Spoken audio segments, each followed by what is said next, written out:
All right, hello everyone, and hello and welcome to another episode of Magic the Gathering Arena here at Session Zero. This is Mick, and today I will be trying out a build, sort of a version of a build that a friend of mine made based on the trolls in Throne of Eldraine. It's a Golgari build, black green, and he said that the core of the deck are these two cards, Clackbridge Troll, which has trample and haste. It's a massive creature that costs 5. Whenever Clackbridge Troll enters the battlefield, target opponent creates 3 0/1 white goat creature tokens. And at the beginning of combat on your turn, any opponent may sacrifice a creature. If a player does, you tap Clackbridge Troll, you gain 3 life, and you draw a card. So there you go. Pretty big creature that gets distracted because he eats goats. Pretty interesting too. So if 5 is a good cost for an 8/8 that has trample and haste. But of course, it still requires. This thing isn't coming down unless you have lots of ramp. This thing isn't coming down before 5. If you have like a couple golden geese and maybe paradise druids, maybe you could get this out as early as turn 3. Probably better, probably really good in reanimator decks. But then of course, every time you reanimate this, or every time this comes into the battlefield, um, you give your opponents 0/1 goats, which are harmless by themselves unless they have a way to pump the goats. Then they could deal on damage to you. And they are those goats are going to be trump blockers. So it's going to be counterproductive to use the Clackbridge Troll in an aggressive deck. So it's probably better or great in a deck that takes its time. That's something that has a lot of removal.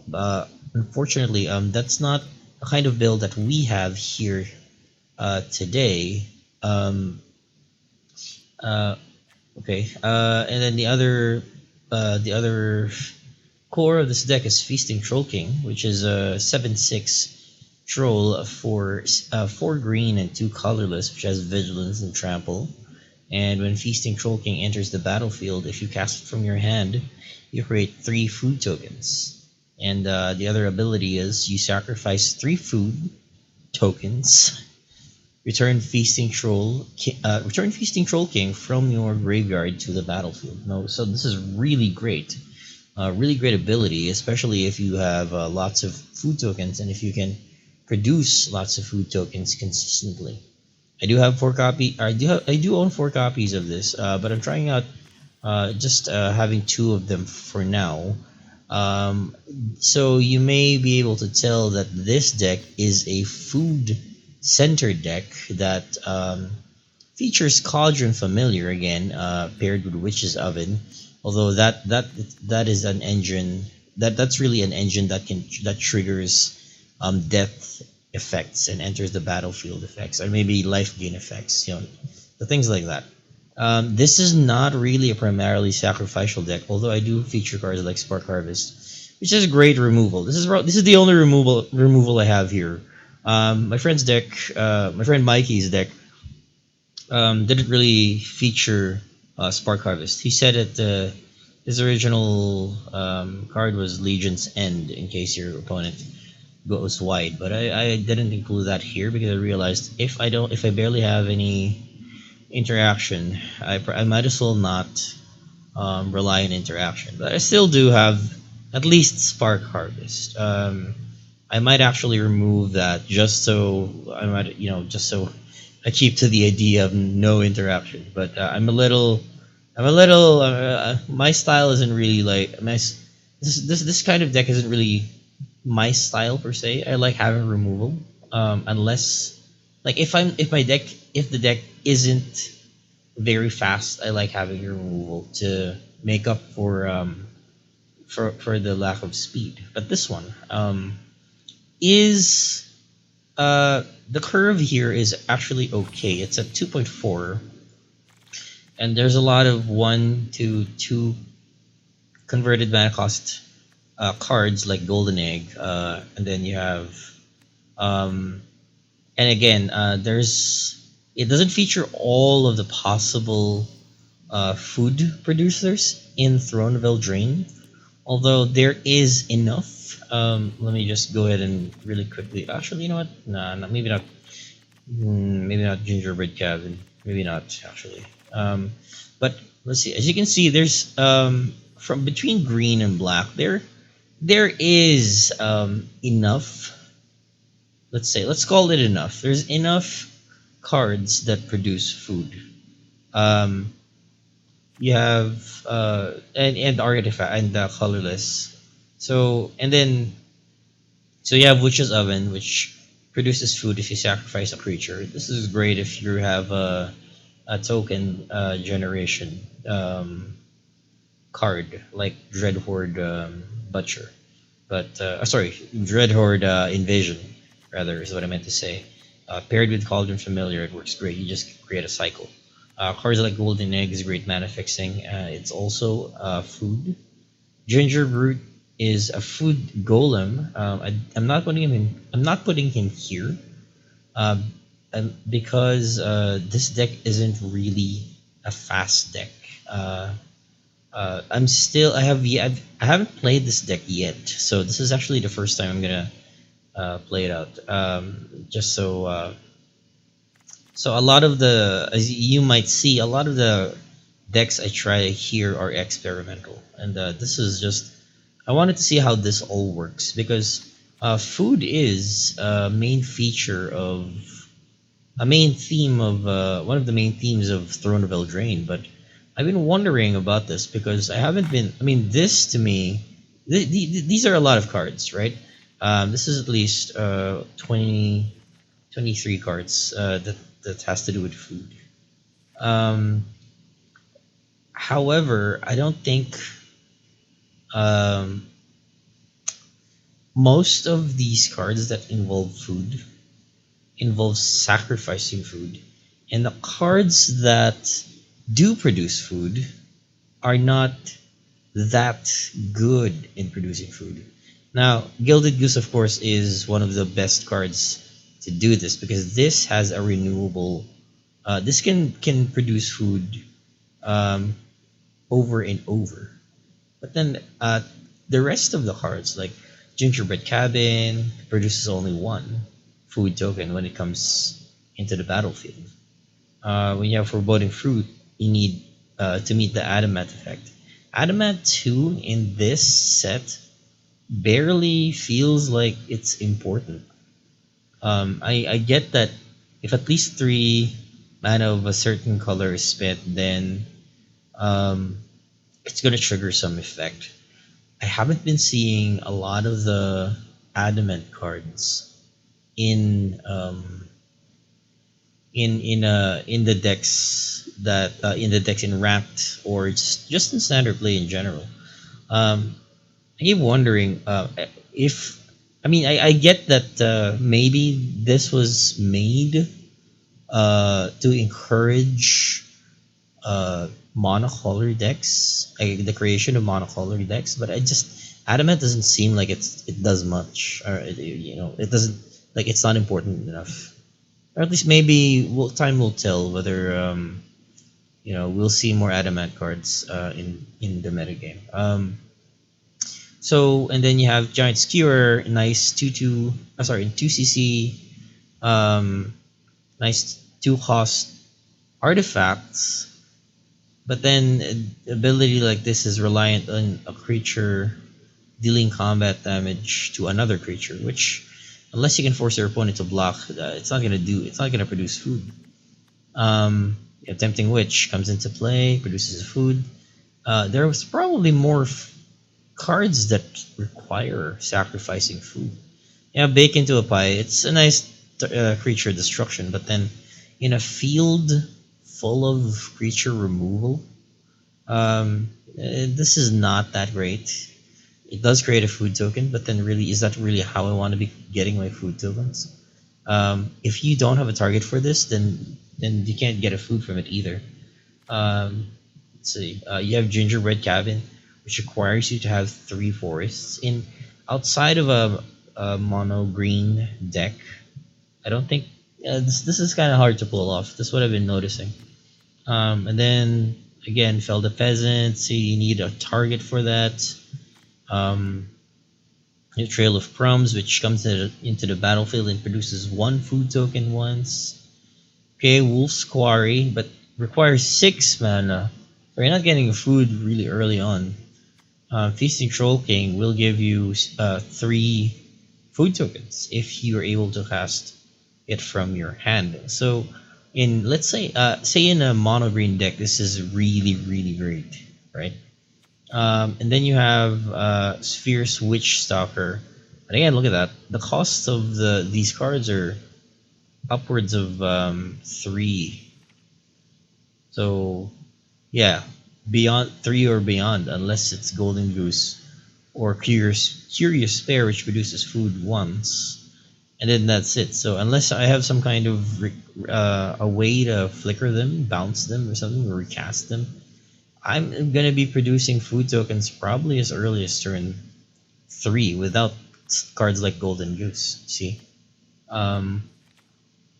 okay, and then there is speaking of turn 3 plays, Savvy Hunter does produce a food token whenever it attacks or blocks, and that's the nice thing about this. And it draws a card if you sacrifice 2 food tokens.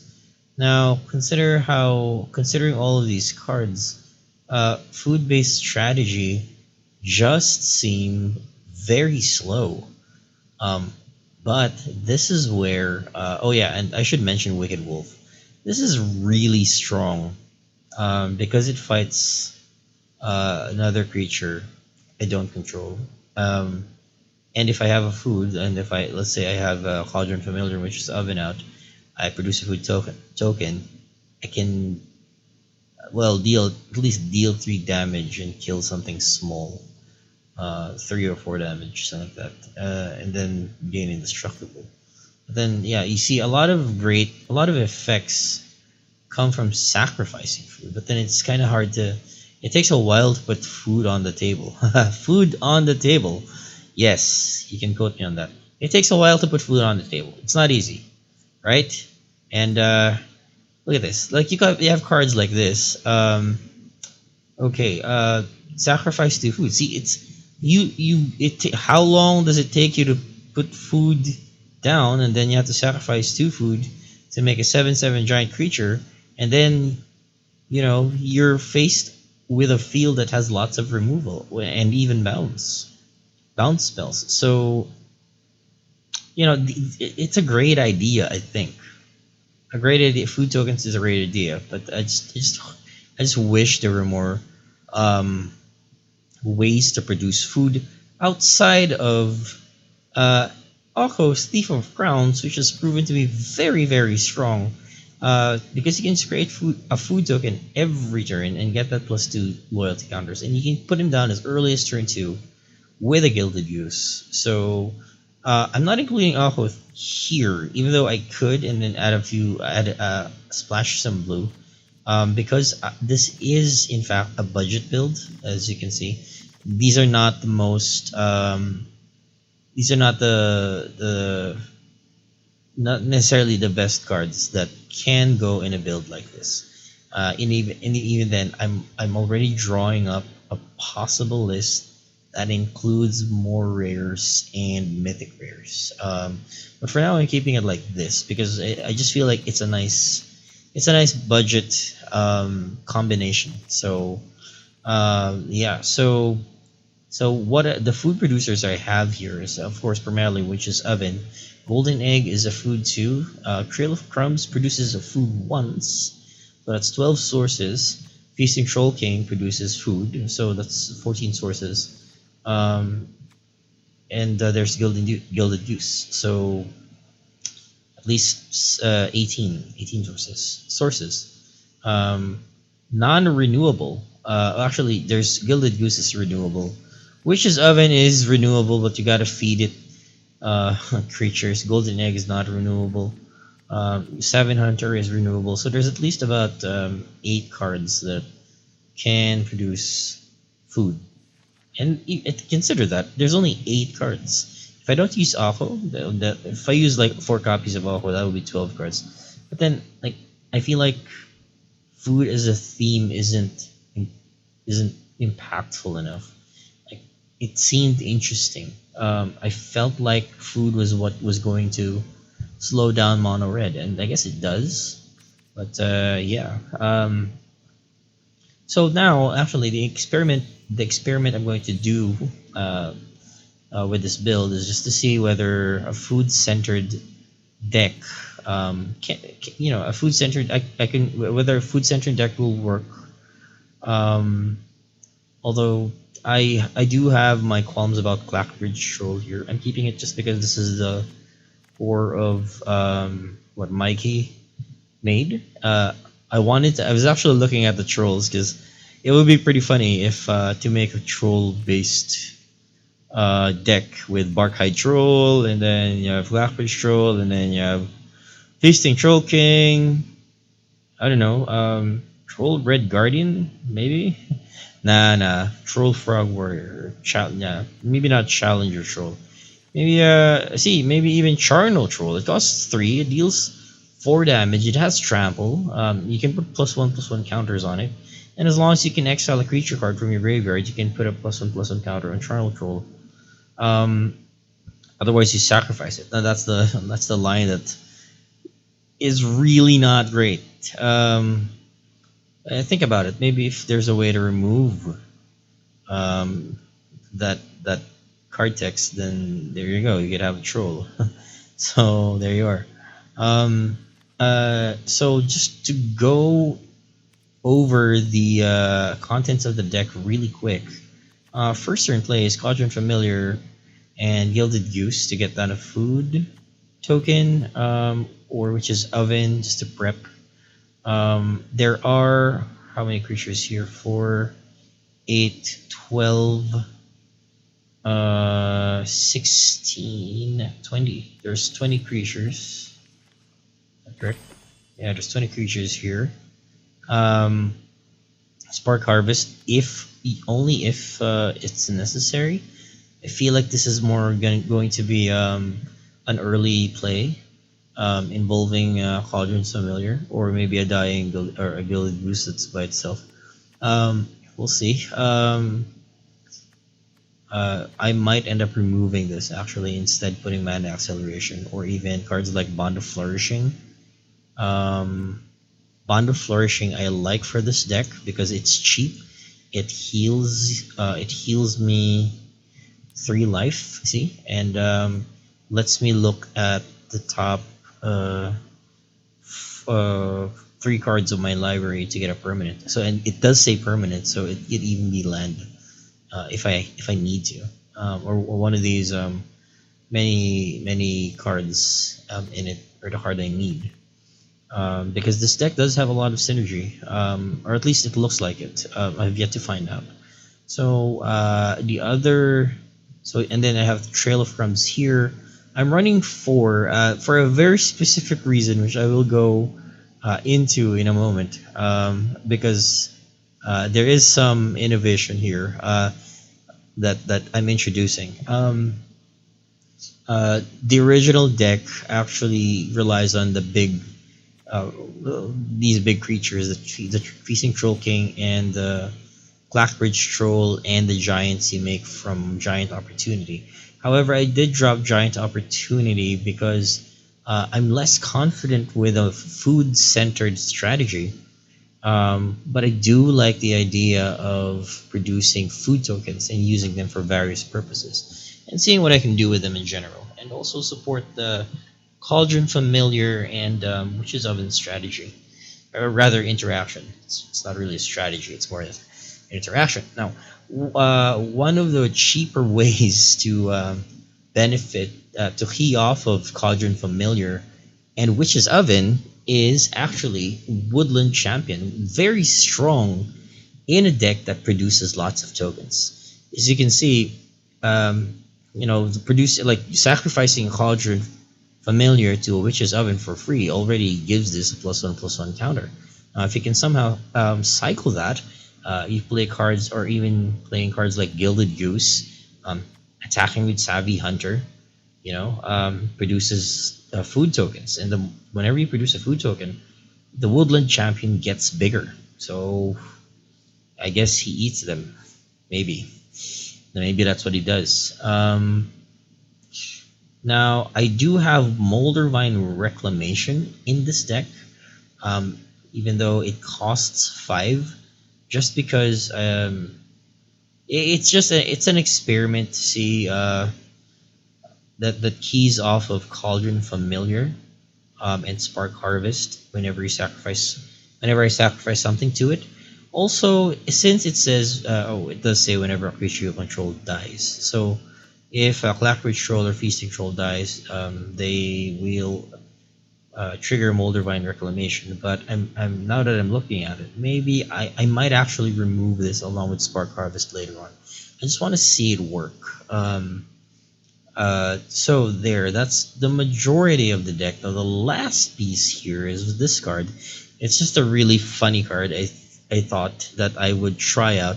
I've been looking for a way for Rampage of the Clans to have something that works with Rampage of the Clans. As you can see, it's an instant. It destroys all artifacts and enchantments. And for each permanent destroyed this way, its controller creates 3/3 green center creature token. So you can already see where this is going, right? Right? You make lots of food. Let's make lots of food, which are artifacts. Okay, you play Rampage of the Clans, and suddenly your food are centaurs, right? Think about that. Think about that. Think about that for a moment. You cast this at the end of your opponent's turn, and your hamburgers and your cake and golden eggs and pastries, they're centaurs now, right? And then you just attack with a wave of centaurs and win the game. Yes, that is the brilliant innovation and strategy of Rampage of the Clans. Now, I have yet to see this, and we will test this. We will start playing this deck in a while. Hopefully, we get to pull this off today. Okay, so just work with me here. Okay, it's Rampage of the Clans. Now, actually, it also works with. It does destroy all artifacts and enchantments, and this includes your opponent's artifacts and enchantments. Although you do give them centaurs, so everybody just gets centaurs. But then you can gain more value out of something like Trail of Crumbs, for example. Trail of Crumbs, whenever you sacrifice a food, you will be able to bring yourself closer to searching for Rampage of the Clans, right? But you can just get rid of stuff like Trail of Crumbs, Golden Egg if you don't need it anymore. Although it does destroy Witch's Oven, right? But we're just gonna see. But by that point where you use Rampage of the Clans, if you're not winning, then it's probably not.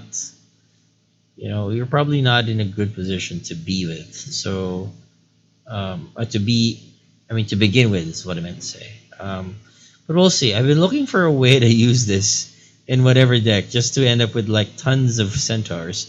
But I've always had a problem with the colors, because the colors that it usually involve making artifact tokens or artifacts, playing artifacts, or using tokens, or producing artifact tokens is not green. Green is not the color that does that. Okay, but actually in this case, because you see a lot of food token producing cards, that does actually lend itself very well to a Rampage of the Clans type finisher. It's probably not the most efficient way to finish a game, but this deck is for fun, and this is a fun janky move that we're gonna surprise our opponent with. The lands here are I know it is a budget build, but I'm still keeping Overgrown Tomb here just so we can get some smooth gameplay. There's Castle Garenbrig that helps cast the trolls or the yeah, it helps cast the trolls. You have Castle Lochthwain, that lets me draw cards. And then there's Witch's Cottage that returns a creature from the battle. Sorry, from my graveyard to the top of my library. So there you go. Let's not and calling the deck Trolls Feast because yeah, it does feel like that. Especially with the Rampage of the Clans. This is the ultimate troll move. We're gonna troll our opponents with cards like this, and Trolls Feast because it makes food, makes a lot of food. Yeah, so there you go. We're just gonna see what we can do with it. See if it does well. You know, it would be great if it actually really does well. Apart from being a fun deck. Okay, so let's begin. Let's put in a couple games with this deck. Yeah, it's funny. It's just thinking about these things is funny, and you know, I mean, this is not the best combination of cards I think that I can use with it. I might go and build a version of this deck that has more let's call them stronger cards from Eldraine, less budget build. So this is a good hand. It has 3 land, it has the cat, it has the goose, it has Crumbs, and it has the troll king. So I'm keeping that. We're playing Gilded Goose on the first turn. Hopefully it doesn't get shocked. Let's play Gilded Goose, turn 1. Make a food. Maybe I should have went with familiar here. I don't know. We'll see. Okay, tournament grounds. I already know it's a knight. Didn't put any what's it called? Fervent Knight. I will go swamp, and then I will go Trail of Crumbs. I guess that's what we'll do. Is that what we'll do? I guess that's what we'll do. I have another food. And I will not use up the food to make a familiar. I'll just pass the turn. Next turn, we'll just keep playing. Okay, Hero Precinct 1, I like that. Right, with tournament grounds. Hero Precinct 1, multicolored knights, produce lots of tokens. This is like the one of the deck I featured earlier in episode 2. Okay, so we're gonna go. Why did I play a forest? Should have played an overgrown tomb. We will play a Witch's Oven, and we will play a Cauldron's Familiar, dealing 1 damage. There you go. I will sit and wait is what I'm going to do. Yes, that's what I'm going to do.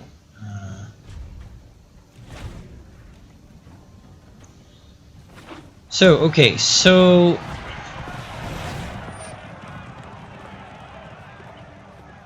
this is great. Okay, so he's gonna Sky Knight Vanguard. Produce a soldier. Probably gonna tap.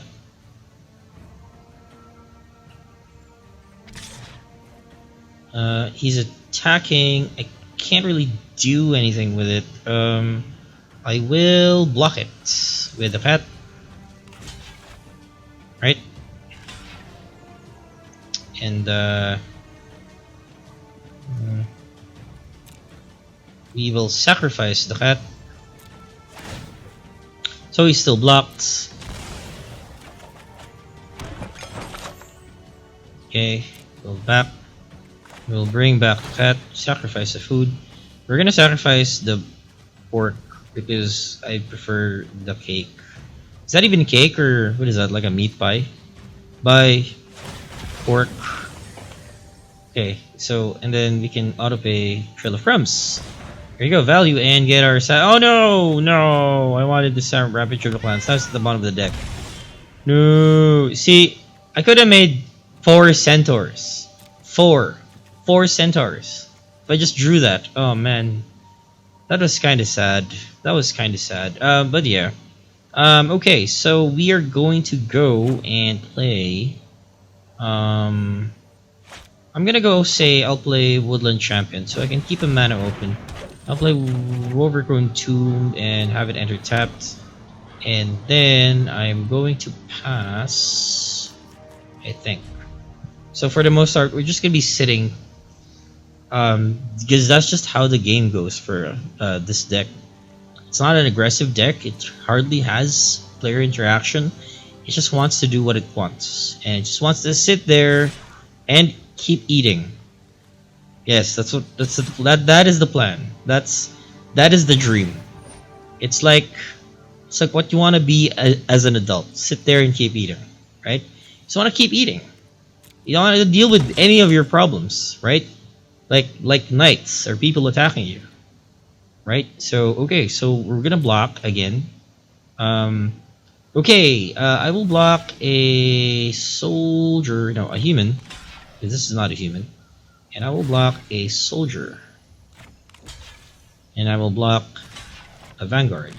Hopefully he doesn't have any pump. That would be sad if he does.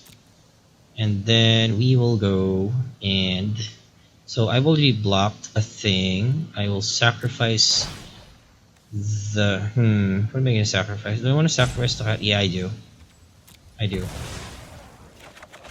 Do that. Make a token. Put him back. Do a thing. Sacrifice the food. Sugar Trail of Crumbs. It's working, guys. Isn't that great? Get another Woodland champion. And we just gotta survive. Keep surviving. Siphon. There you go. Feasting Troll King. Okay, now I'm gonna put a no, I wanted to put a Savvy Hunter, but I guess I'll just put it a Woodland champion instead. And I think I will be attacking for this turn. There you go. Let's attack for 3. I guess the deck's working, but at the same time, I think my opponent's having trouble with land because he does have 2 tournament grounds here. Oh, I can still actually. You know what? In this case, I think I'm gonna play Savvy Hunter. Yeah, I think it'll be worth it.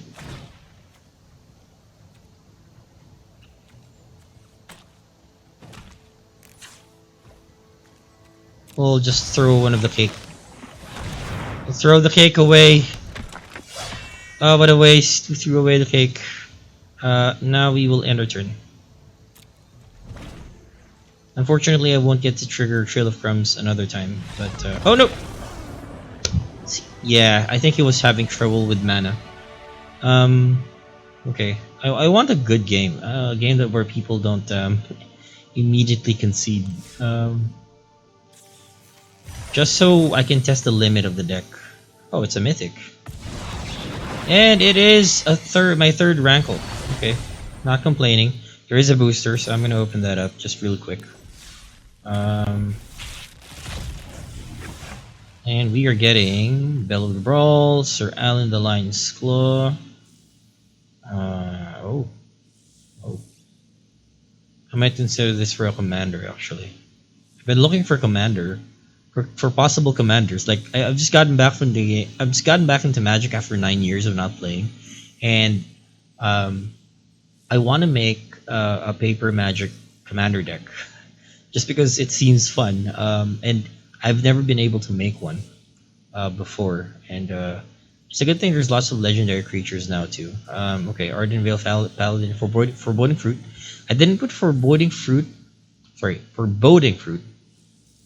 I didn't put Foreboding Fruit for now, because I feel like I won't be able to completely take advantage of the card.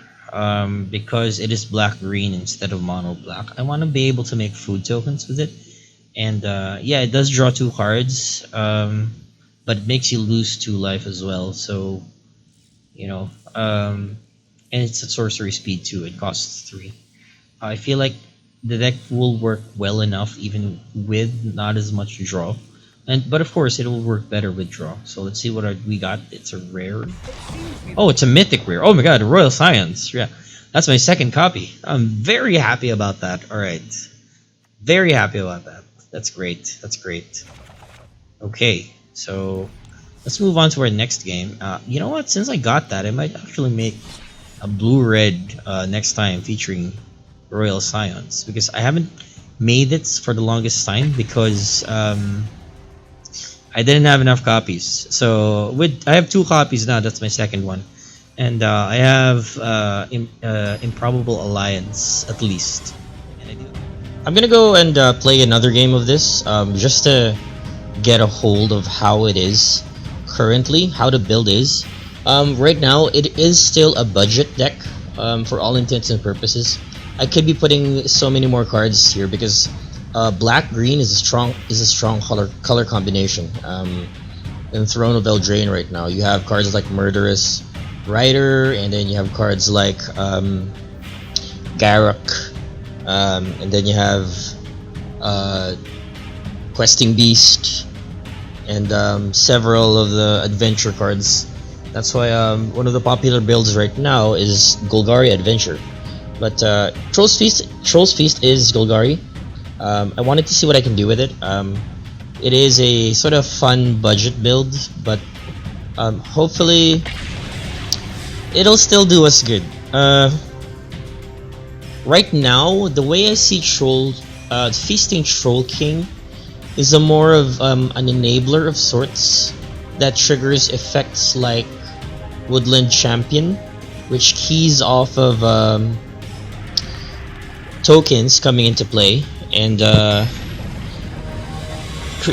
creating tokens, and therefore can fuel artifact sacrificial effects later on, or any of the food sacrificial effects. By itself, since it's not fast and it's not immune to removal, I don't see it as being very good just by itself, unless I have a way to have it attack as soon as possible, or benefit from its find an effect that benefits from its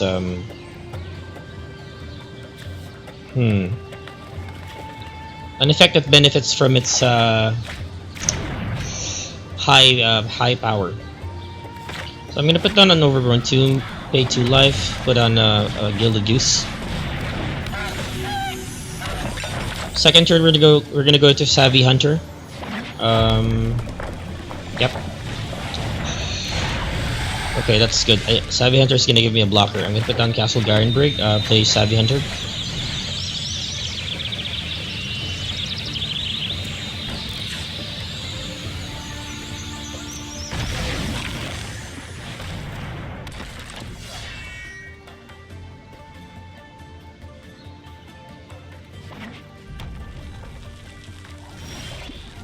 Alright, we're getting our lands, which is great, because I was very worried about this. Let's go Trail of Crumbs. You know what? I'll go Wishes Oven. In case he has a burn spell that can kill Savvy Hunter or the Gilded Goose. And then I'm gonna go... That's when I'm gonna go Trail of Crumbs, I guess. Golden Egg, yep. Trail, I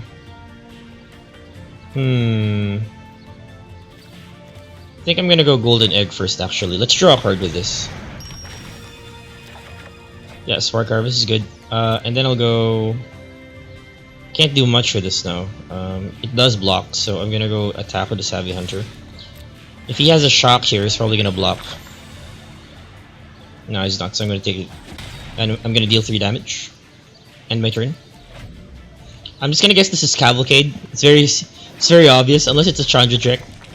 Could be a Chandra deck, or an Elementals deck. Chandra Elementals. Chandra Spitfire. That is core card of a Cavalcade of Calamity deck. I do enjoy Cavalcade a lot because it's easy to make and it's very impactful.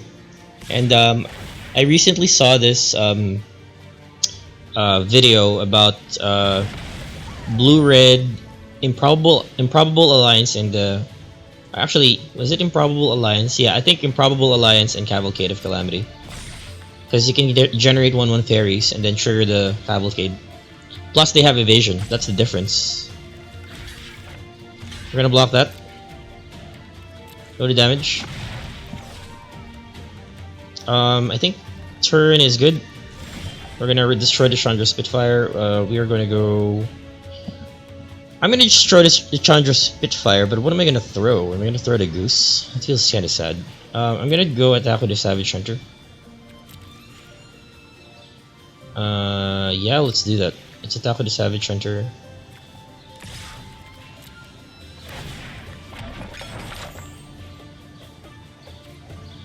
I think I can throw away the Goose. But I want to first make a food token, I think. I think that's what I want to do. Let's make a food token.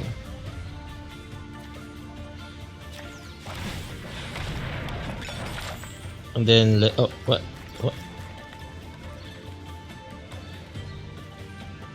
Why can't I play this? Oh wait, no, I'm still attacking. What am I doing? There, now it's main phase. Good. We're gonna target Chandra Spitfire. Sacrifice the Goose. Okay. So this is actually, this is kind of this game is leaning on the this is one of the better games of this deck. There are certain matchups where it really does just fine. Plus, the initial draw factors in a lot in this kind of situation. What I'm having problems with right now is this. I need mana, so I know I threw away the Goose. So it turns out he still has another Spitfire, so that didn't turn out very well. But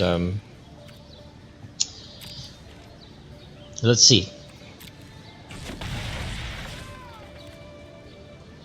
Should I use? You know what? I'm gonna use this ability. I'm gonna consume 2 food. Draw a card. There is our land.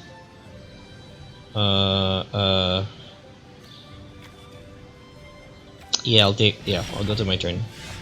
Brig. Okay. Just because I need this right now, I'm gonna play it now. That's a golden goose. Lockthwain is good, but I can't play it right now, so I'll go with the goose. So I can block the Spitfire.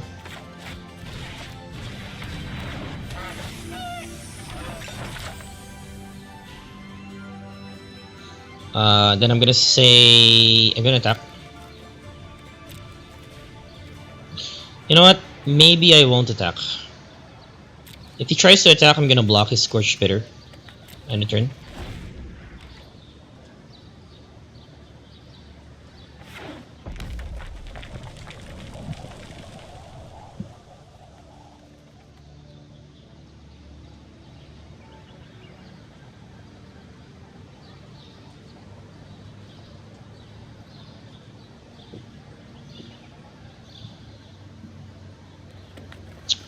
You know, I like the idea of food. Like, I feel like it's a great way to sort of counter aggro matchups.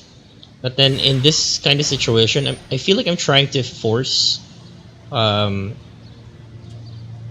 food strategy too much, the food theme too much. The food are artifacts, so I should consider that as well. They are artifacts, so if I find maybe effects that key off of artifacts, that might be a good thing to consider. You know what? I'm gonna guess he has a lot of cards there. Let's block, make a food. But you know what I thought of was Rampage of the Clans, because this is the perfect situation. Like, if you can create lots of food tokens, you can turn these food tokens into centaurs, into centaur tokens, which is interesting. Okay, we're still blocking the Chandra, the Spitfire. We're gonna kill the Spitter. We're gonna start using up this food to draw cards.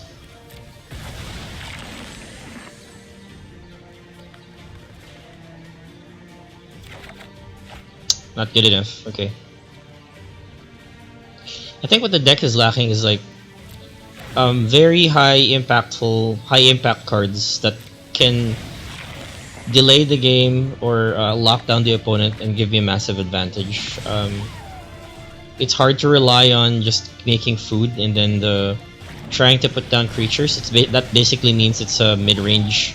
That's basically a mid-range strategy, which doesn't do well enough. So let's see, putting a Moldervine Reclamation here, not great. I think I'm gonna go put down a Trail of Crumbs. Can I sacrifice this? Yeah, I'll sacrifice this to fuel its own, to pay for itself. Search with Trail of Crumbs. There we go. Autopay.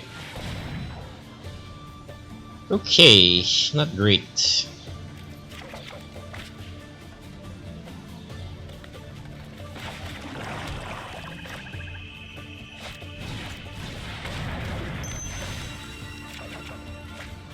Okay, now we have a Feasting Troll King. We have 2 food here. Problem here is I can't... Well, I can cast it next turn, so which is gonna be great. I think I'm still good here. 14, he has 3 cards. Okay, now he has Ilhard. I can match that to the Troll King next turn. Alright, there it is.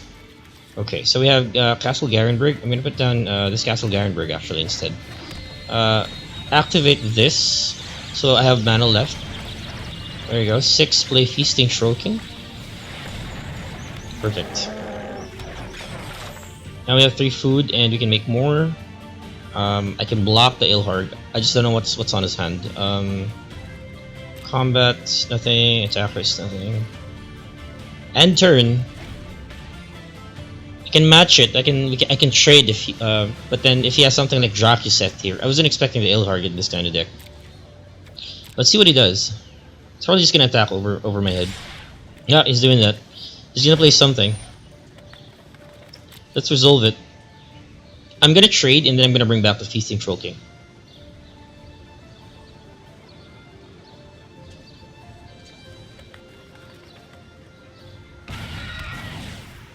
Cavalier Flame. Okay, so who do I want to kill? This goes back to his hand, I think.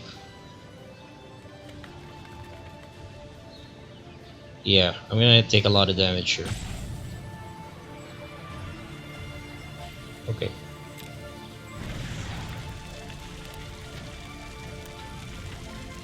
He's gonna pump his... Okay, okay, that's pretty cool. He's gonna pump his creatures.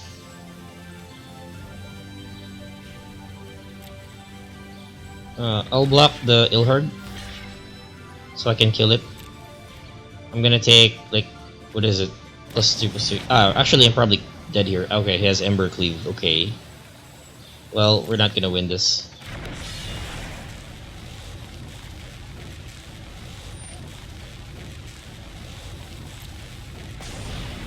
I thought it was Cavalcade, but it's actually something. What is this?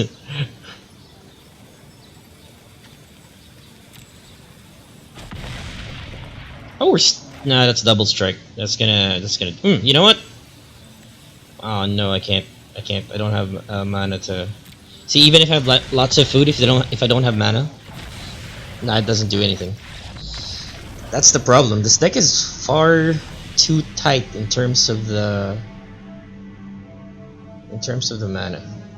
In terms of the mana costs, and I think not enough value. I feel the deck list looks good, but I feel like I'm not creating enough value. I feel like I get a 1-for-1 every time. So let's see. Let's reduce the number of Trail of Crumbs here because I don't need 4 of that. Savvy Hunter is okay. It's okay. Golden Egg is also okay. So I feel like a lot of this is just okay. So maybe that's the problem. Like, how can I make it better? I feel like I'm gonna have to remove a lot of things. Like, a lot of things. Focus a little bit more. Maybe that's what it needs. I mean, because the deck looks good to me right now. But then I'm just not getting enough. I'm just not making enough of an impact. Maybe because a lot of the cards are utility. Maybe that's why. And then I have to rely on the Feasting Troll King to win. But then and the Woodland Champion. But then I'm not. Cauldron Familiar is too slow in the situation. So I have to rely on cards, well, more rares is what it really comes down to, like using Midnight Reaper, using Sir Conrad, Massacre Girl, Liliana. See, there's lots of cards, but then they're all mythics and rares. So yeah, this actually makes me think it's probably difficult to let's put Rona's fine. It's difficult to be successful without using a lot of rares and mythics, which is kind of sad. It is kind of sad. Oh, interesting thing: when the God Eternals die, they come back. So, you know, if you sacrifice them to the oven, they'll still come back. Belt Collector is pretty good too. It keys off of creatures dying, but then there's not enough creatures that are of higher power than itself. Might be good to put as well. So there is that. Okay, so maybe that is a thing.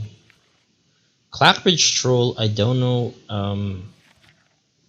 I still don't know what to do. Like, it looks good, but I think I would want to put that in a deck that has Rankle in it. Let's see. Yeah, so I'll keep it as is for now. Maybe all they need to do is draw into stuff that make this stuff more powerful.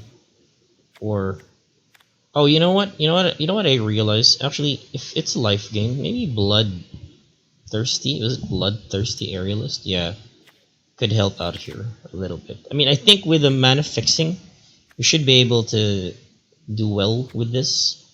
I'm not sure what to take out. Maybe I'll take out Savvy Hunter for now. So put 2 of that, and we have 4. Okay, 2, 2, 4. Spark Harvest 2. That's good enough. Do I want Spark Harvest? I feel like I'm gonna remove it for now because there's not enough. Like the cards that exist here, apart from are too valuable. Cauldron Familiar is the only one that I really want to be throwing out. I mean, that I really want to be sacrificing is what I mean. Let's try 4 Bloodthirsty Aerialist, and let's have another game, and we'll call it there.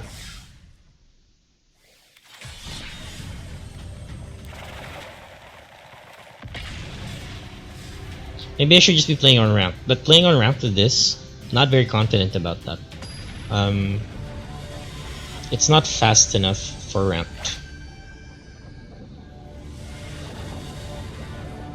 Okay, I'm gonna take the sand. This is good. It has 2 Woodland Champions and a Cauldron Familiar. Okay, keep.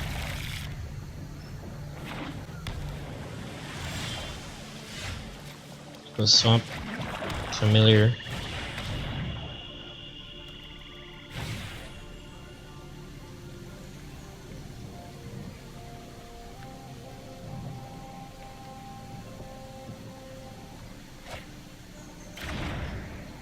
I mean, it's kind of obvious, but yeah. Nightpack. Nah, this is gonna be kind of difficult. Because the Nightpack deck is pretty fast. I wonder if he has an Essence Capture, but anyway, we'll go Woodland Champion. He does have an Essence Capture. Oh, he has a Brineborn. No, he has an Essence Capture. Okay. Okay.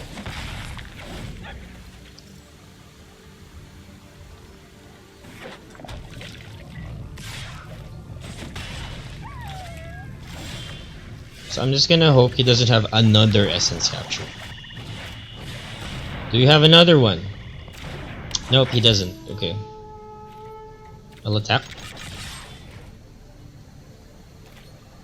Could be. He doesn't have. I wonder if he's gonna play. Yeah, Spectral. Probably doesn't have Brineborn. Now I know he's gonna hold off on mana so he can cast the Nightpack. It's a little obvious. Okay. We're not in a good position though. What can we do, guys? Are you gonna? I'm gonna play another Woodland Champion. Like this. Or are you gonna counter it? No, because you want to put your Nightpack down, right? I want to go Trail of Crumbs. No, we have a problem though.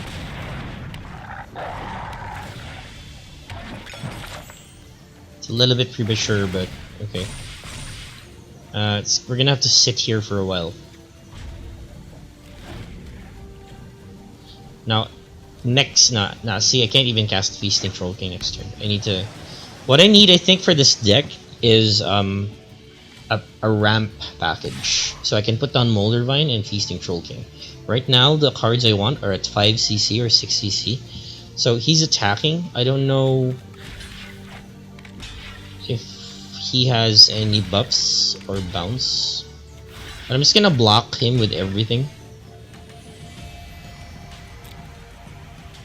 Let's see what he does. He's gonna have to bounce 2 things. Otherwise he loses the Night Pack.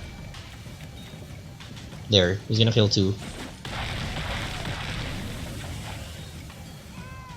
The thing is, I can bring back the familiar, at least.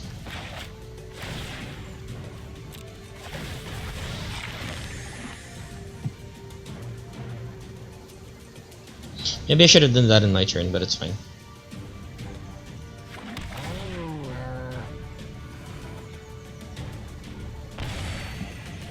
I'm gonna go, yeah, there we go, that's perfect.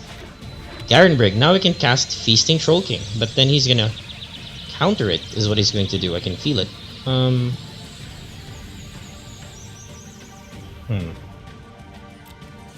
If he has another Night Pack, I'm dead. Now I'm thinking those are just counters. We're gonna go attack.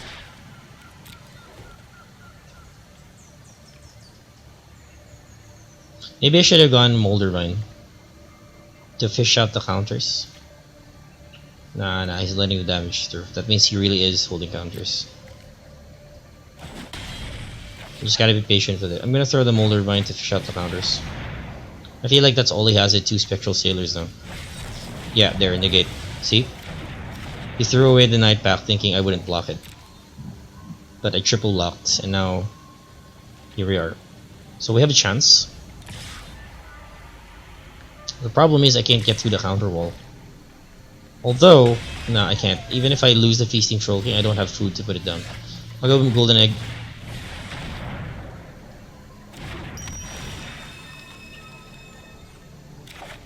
Draw card.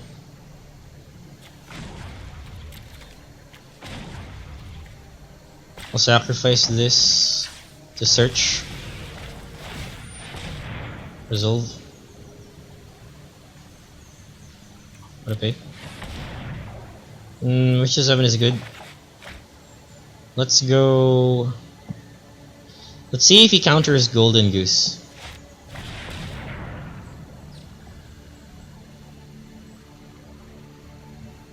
Yeah, he's thinking about it, right? Because he knows I'm going to put down Witch 7. And if those are 3 CC counter spells, he can't counter both. I will go Witch 7 now. We just have to take our time with this.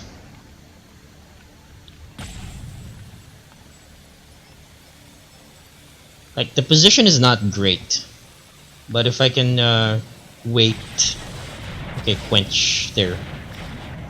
But anyway, I have the damage.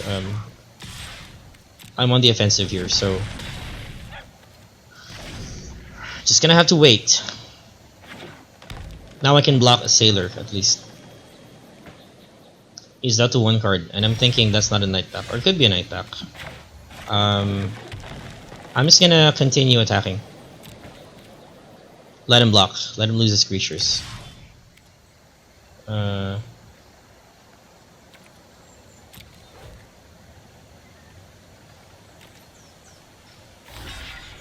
There, now he's jumping.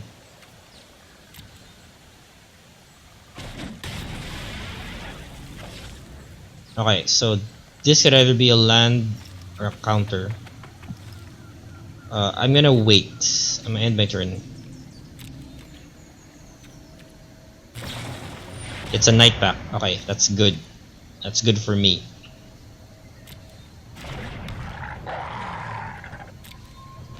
So he didn't put it down to block. Interesting. And he just revealed his hand. So now I'm sure he doesn't have a counter. And he's not attacking. He just want to make lots of hoops. Okay. I'm gonna make a food token.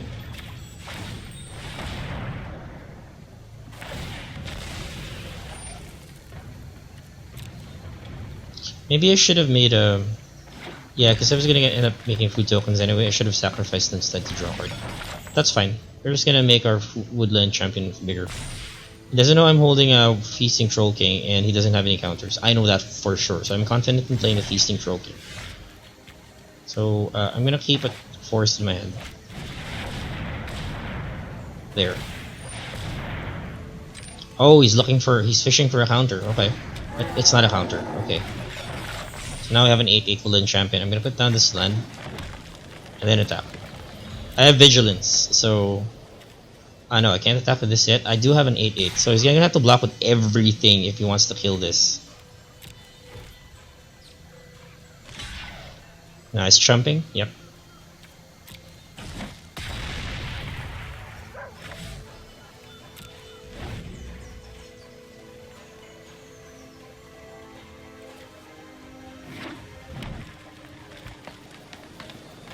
Okay, you just gotta wait. Like, the deck's not fast, so if it fights other decks that are not fast, I'll be fine. Okay, I'll go and sacrifice this food to make a green mana. Sacrifice this food. Then we'll draw. Resolve. Autopay.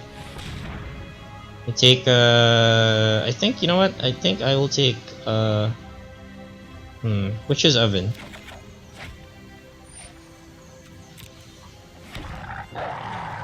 My turn. I'll play this first. Let's see what he does. He's fishing for a counter. Interesting.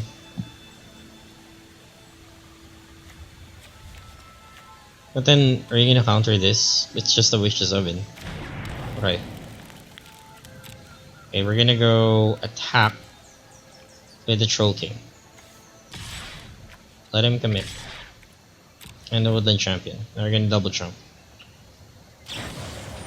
Rhineborn Cutthroat, alright.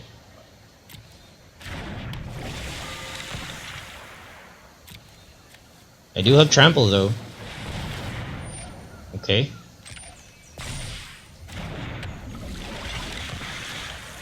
How do I want to do this? Come on. You can't just jump the Feasting Troll King, it'll come back. Yeah, I'm gonna have to like do a lot of damage. I'm gonna deal 4 damage to him. What do we do?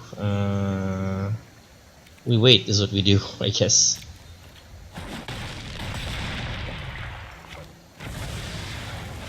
Oh, you know what I'm gonna do? This is what I'm gonna do. I'm gonna end my turn here. We're gonna be patient is what we're gonna do. Okay. Pass to attackers, probably gonna stay put. Pass to end of combat. Alright, okay, resolve that. Please let me sacrifice this thing. He's gonna realize this very soon what's gonna happen. Put it back.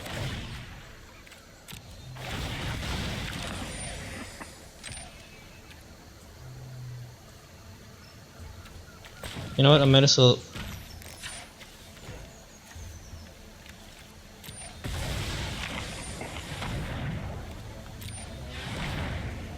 Lock in, okay? I mean, yeah, sure.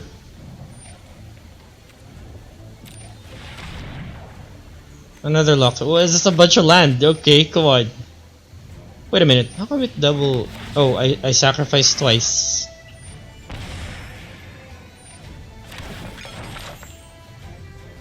There's a lot of triggers, it's pretty cool.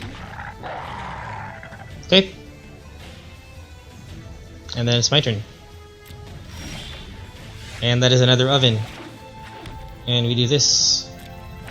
It's so unceremonious. But, if it works, right? Gonna draw cards, but nah, that's it. Unless you have a counter for an ability. This is it. Or you have a way to heal yourself. Yeah, good game. Good game though. That was a good game.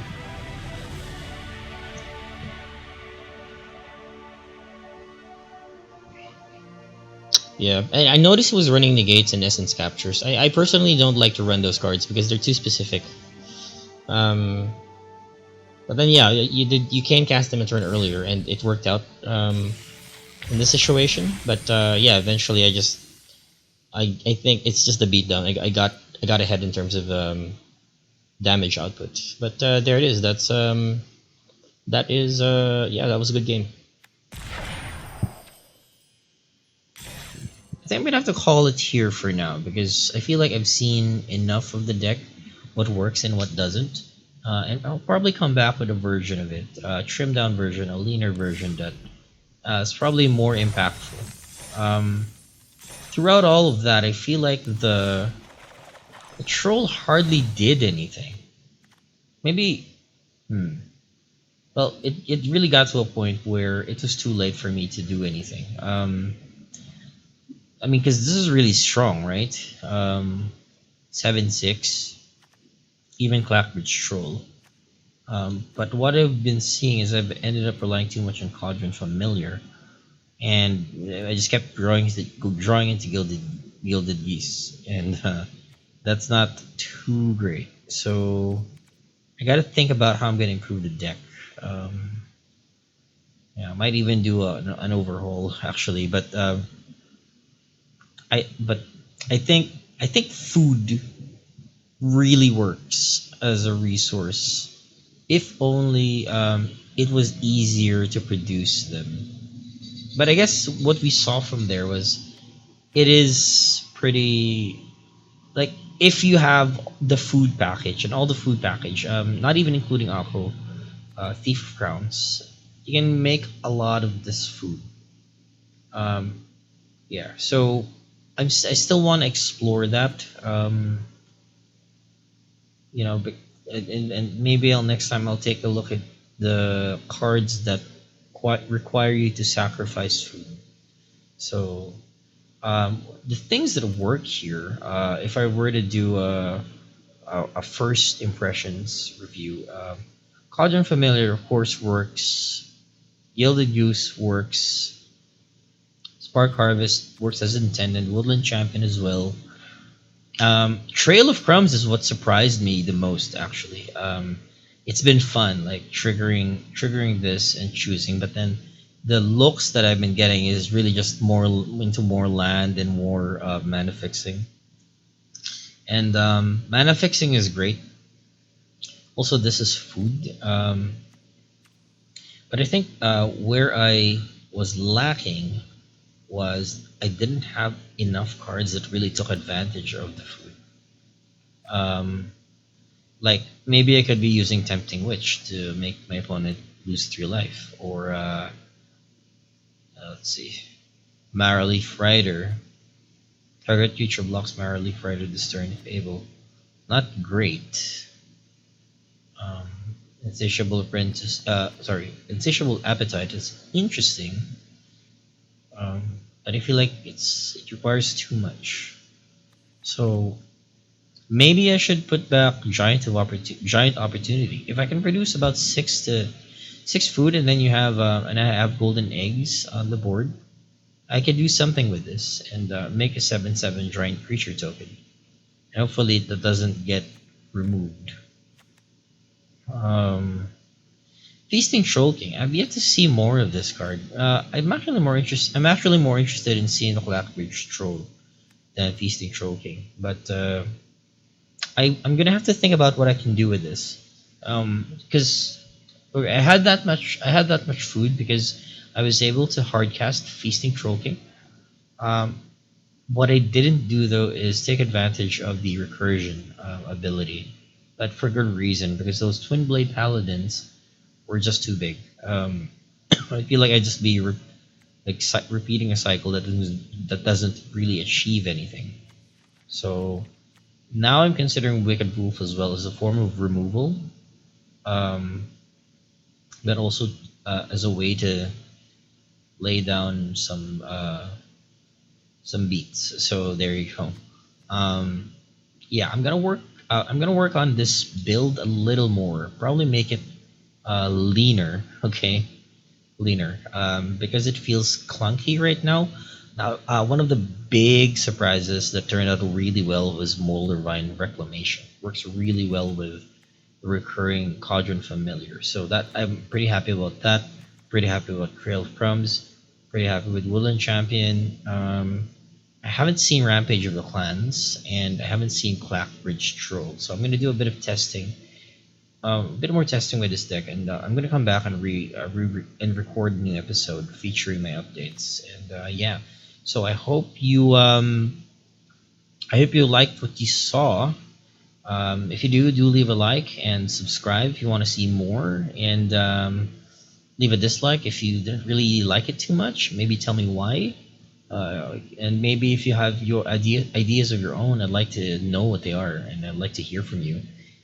Yeah, and I hope you had a good day, and I hope you had a good watch, and hope you enjoyed. And see you next time.